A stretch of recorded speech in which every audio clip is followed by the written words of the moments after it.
Olá, pais normais e mães normais que assistem ao canal. Você deve conhecer aquela frase que a gente escuta muito: homem não chora. E por que eu estou lembrando você dessa famosa frase, homem não chora? Eu quero trazer reflexão sobre o incidente em uma escola em Goiânia, em que um adolescente acabou por matar 2 colegas após levar uma arma para a aula. E o que isso tem a ver com a frase, homem não chora? Bom, grande parte da discussão após o incidente se deu em volta de que aquilo poderia ser fruto de bullying. E eu não quero entrar nessa discussão, se aquilo foi resultado ou não de bullying. Na verdade, eu quero trazer uma outra reflexão. Tem a ver com a masculinidade e tem a ver com a forma como nós educamos os rapazes, os meninos, os nossos filhos. Eu, por exemplo, tenho 2 aqui em casa com diferenças de idade bastante grande, mas é importante a gente fazer essa reflexão, principalmente se você tem um filho em casa, tem um menino em casa, é extremamente importante você fazer uma reflexão sobre masculinidade e a forma como a gente educa os meninos. Isso é muito comum se dizer na sociedade, que homem não chora. É muito comum a gente também falar para os meninos, seja homem. Isso é uma construção social em que a gente usa muito e a gente reforça isso. Qual é o problema com esse comportamento?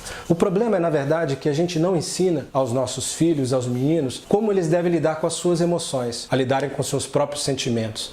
É bastante comum meninos se envolverem em situações de violência e muita coisa tem a ver porque eles não sabem como lidar com seus próprios sentimentos, com as suas próprias emoções. Isso, na verdade, é reforçado todo o tempo pelos estereótipos e os arquétipos que a gente vê nos filmes, nos videogames. A promoção da violência é algo muito real. E os jovens, quando não sabem lidar com suas emoções e com seus sentimentos, é muito provável que ele venha se envolver numa situação de violência por causa disso. Tem um documentário no Netflix que chama The Mask You Live In, a máscara em que você vive, que trata exatamente desse assunto. Eu recomendo muito que você assista esse documentário se você tiver filhos homens, porque ele na verdade toca nisso, sobre a dificuldade que os meninos têm de lidar com as suas emoções e como isso acaba se relacionando com um comportamento violento. E ele fala também sobre como a gente reforça, a sociedade reforça estereótipos e os arquétipos nos filmes, nas séries, nos videogames, de forma que se torna muito natural para os meninos resolverem as coisas com violência, simplesmente porque não sabem lidar com os sentimentos, eles não têm direito de expor os seus sentimentos porque eles serão ridicularizados por isso. E isso eu acho extremamente perigoso. A gente ensina para os meninos que eles têm que ser fortes, a gente nunca dá espaço para nenhuma vulnerabilidade na parte dos meninos e a gente considera isso como força. Será que é isso mesmo? Será que masculinidade é isso mesmo?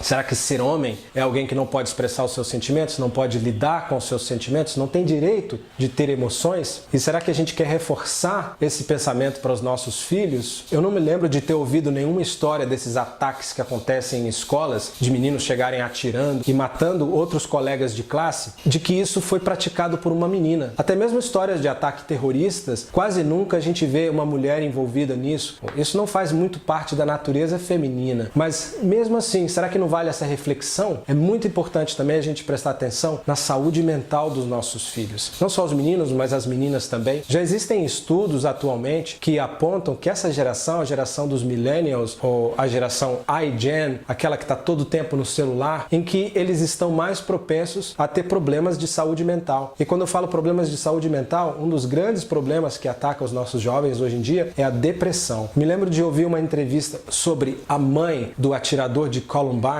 aquele atentado já há algum tempo nos Estados Unidos, em que ela depois foi descobrir que o filho tinha depressão. É claro que no relato dela, ela acabou escrevendo um livro, ela não justifica as ações do filho, ela realmente reconhece que o filho não foi apenas um suicida, mas acabou como um homicida matando outros jovens, e isso não tem desculpas, mas ela relata como ela nunca percebeu que o filho tinha depressão e que se ela tivesse percebido isso a tempo, talvez ela pudesse ter evitado aquela situação. Então, nós não podemos negligenciar a saúde mental dos nossos filhos. Temos que realmente prestar atenção em qualquer indício, em qualquer situação em que possa apontar a possibilidade de um dos nossos filhos sofrer de depressão. Depressão é uma doença real, ela existe, ela ataca todos nós, ela não poupa a geração mais jovem. Então, em vez de a gente simplesmente associar uma situação como essa diretamente ao bullying, por que não também pensar nos nossos meninos, sobre a saúde mental dos nossos meninos, sobre aquilo que nós achamos ou julgamos que seja masculinidade e sobre a forma como nós educamos os nossos filhos. Porque a gente não pode simplesmente ensinar os nossos filhos a reconhecerem as suas emoções, os seus sentimentos, aprenderem a lidar com eles de forma saudável.